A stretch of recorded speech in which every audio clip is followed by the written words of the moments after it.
Smells like football, baby.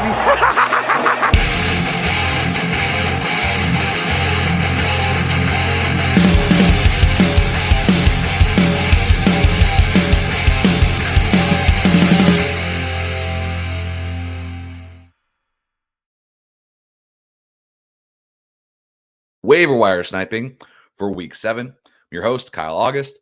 You guys know the drill. These are the players that you should be stashing ahead of the week 6 kickoff for free.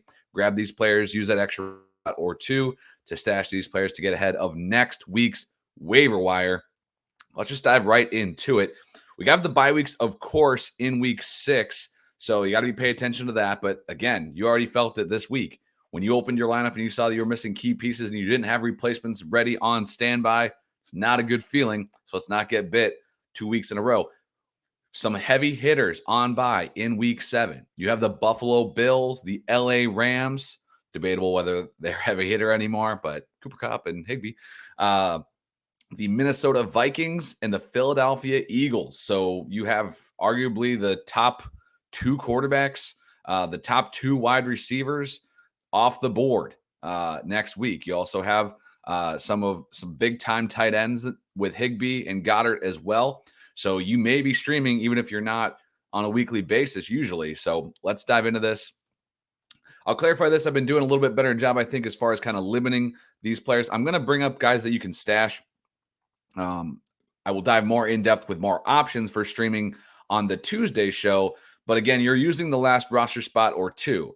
So if you have a QB that you may want to start next week, but he's not really that great of an option anyway, I still think it's going to be a better option for you to stash a running back as an example, just to see if he pops, and you're going to have more value in that running back than, grabbing Andy Dalton to stream in week 7. So judge your league, obviously, if it's a little bit deeper and you need to do that for sure. Always look ahead. Most people aren't.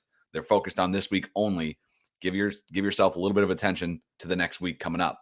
QB streamers, top of the board. I think this is purely just based off of the game script for Jimmy G. Going to be at home against the Kansas City Chiefs. He's 37% owned in Yahoo League. So the sub 50% threshold here, Jimmy G is top of the board. And then number 2, the only guy that I think is just worth stashing just because I think his value could shift dramatically. Now, I'm not anticipating this, but Kenny Pickett, that defense is ultra banged up. So this week they're in big time trouble. But in week 7 as well, Pickett on the road against Miami, 15% owned. If he's put up decent fantasy numbers again in week 6, he's going to be a sought-after streamer. So that's why, while I don't love him, I do think that he's worth picking up just because compared to the other streamers, a la Andy Dalton, their values probably aren't going to change much. Pickett's could. So Garoppolo and Pickett are my 2 QB streamers.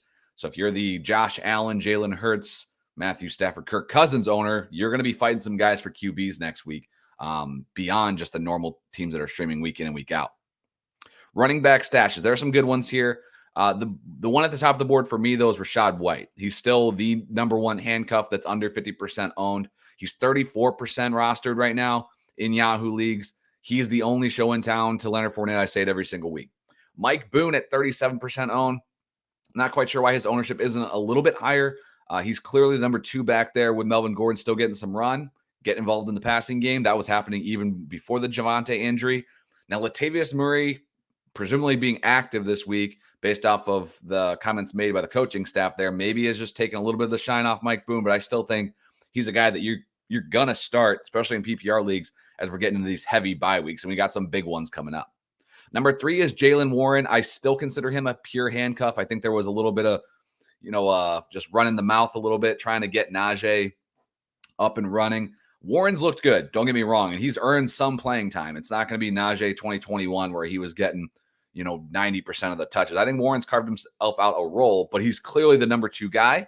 So just behind White as far as the handcuff rankings go, he's not that far behind. So Jaylen Warren, 12% owned, is my number 3 ad. James Cook, even heading into a bye, I don't really like rostering flyer players as they are heading into a bye week, as the Bills are on bye in week 7. But I would roster him just to see if he hits this week. You have to roster him through the bye week, but 28% on James Cook. If he'd probably be a tick or 2 higher if they weren't heading into the bye week there, just for reference. A few rookie stashes here. Tyron Davis Price of the 49ers, he's 3% owned. He practiced all week. He should be active. You hope that he at least gets the Tevin Coleman role there. I don't want to get too excited about Davis Price, though, just because Elijah Mitchell, they gave him a 2-month time frame to come back. He's already 1 month through that. So you're talking maybe 3 or 4 weeks. We'll get some more news on him, but he's definitely worth a stash. Pierre Strong, 1% owned. This is super deep with Damian Harris not ruled out yet. I don't know if the injury is as serious as they first expected. They said he'd be out for weeks, plural. Maybe he only misses 1 week, but I think Strong is the second running back up now with Harris presumably out behind Ramondre Stevenson. So Pierre Strong is someone I'm trying to roster if I can this week, just to see how that backfield turns out, if it really is the Stevenson-Strong combo. And then Kyren Williams, the Rams, similar to the Bills, are heading into a bye in week 7. But with the Cam Akers news, a lot up in the air right now. And Darrell Henderson's had his opportunities. I still think he'd have to do something pretty dramatic to lose that completely. He'll be involved there. But Kyren Williams is the unknown, right? So at 6% owned, I'm definitely trying to roster him right now, even ahead of their bye week in week 7, just to see how it works out. He's not going to play this week, obviously, and he won't be playing in week 7 with the team off, but that's a stash guy. So you may not have to get him right now, but just got to keep on your radar.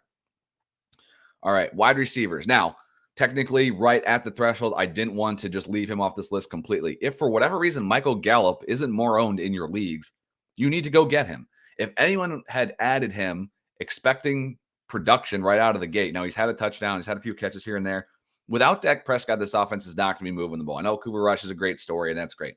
But for fantasy, you need Dak Prescott back, and then Gallup is going to start firing on all cylinders. So 50% owned. He's probably rostered in your league already, but just double check, do a quick comb of the wire. Guys that are more readily available, these are all pure stash candidates. Number 2 on my list is Wan'Dale Robinson. 7% owned. The rookie is questionable heading into week 6.